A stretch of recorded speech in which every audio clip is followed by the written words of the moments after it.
Hello Desert Bearhawk fans. It's been a while since I posted a video.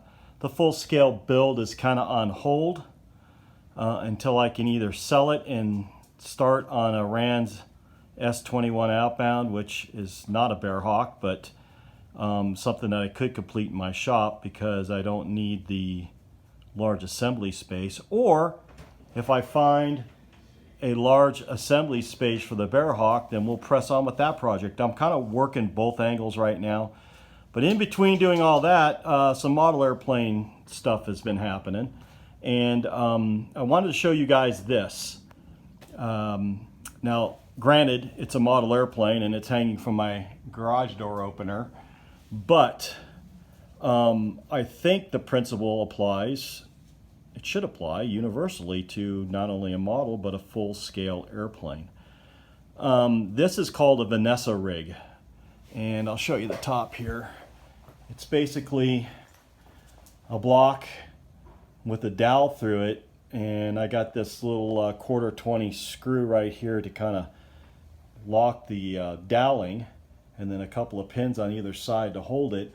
And what you do is you put a couple of wraps of this paracord or whatever you're using around, do it in the same way. So when you roll the stick aft, the lines get longer in the rear and shorter in the front, so you can roll the nose up or roll the nose down, if you kind of follow what I'm getting at.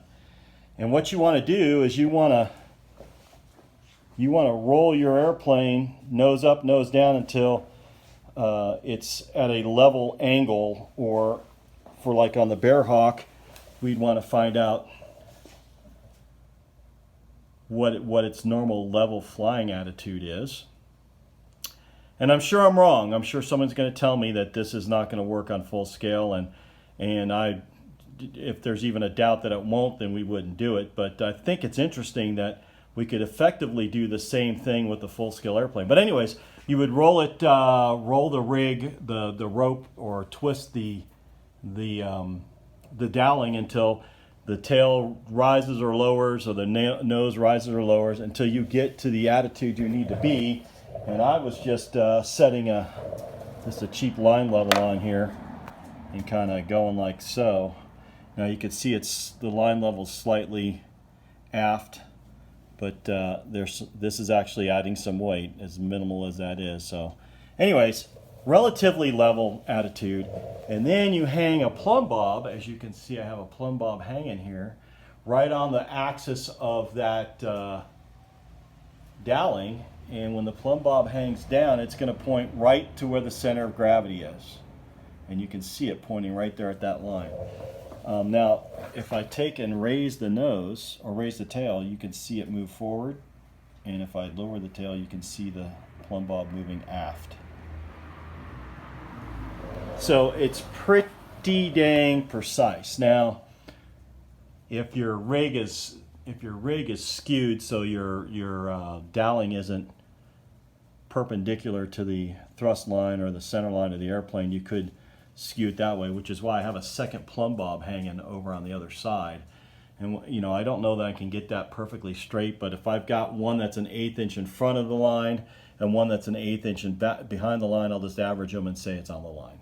So, but a really easy way to balance these larger model airplanes pretty precisely. And I think that, and I don't know why it wouldn't, but I think that this would scale up to full scale as well. You'd have to make a more robust rig, obviously, and use maybe cables as opposed to, paracord, again, obviously. But the principle should be the same. Could work good for somebody who's trying to set a CG on an airplane that doesn't have the availability to weigh it with a set of scales. Be interesting to see what your feedback is on whether or not this is something you would want to try on a full-scale airplane, or should we just keep this for the models? I mean, I'm kind of leaning towards keeping it for the models just because of the logistics of it. But if you could do it, I bet you'd work pretty good. Anyways, I thought you'd be interested in seeing that. This is called a Vanessa Rig. You can do a Google search and and you'll find information on it. I kind of did my own little spin on things like I always do, and but it appears to be working. This airplane's kind of difficult to balance because it's pretty heavy.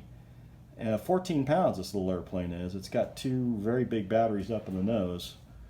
So I wanted to just make sure that I wasn't going to end up in a disaster. I'm at the rear end of the CG based on what I'm seeing now. So I'm going to move my RX back a little bit further forward. And I think it'll fly fine. It's pretty nose heavy, or pretty heavy towards the nose. I just can't imagine that this thing's been so poorly engineered that if it's slightly aft of the aftmost CG range, it's going to cause me a problem. Anyhow, I'm rambling now. Vanessa Rig, thought you'd be interested.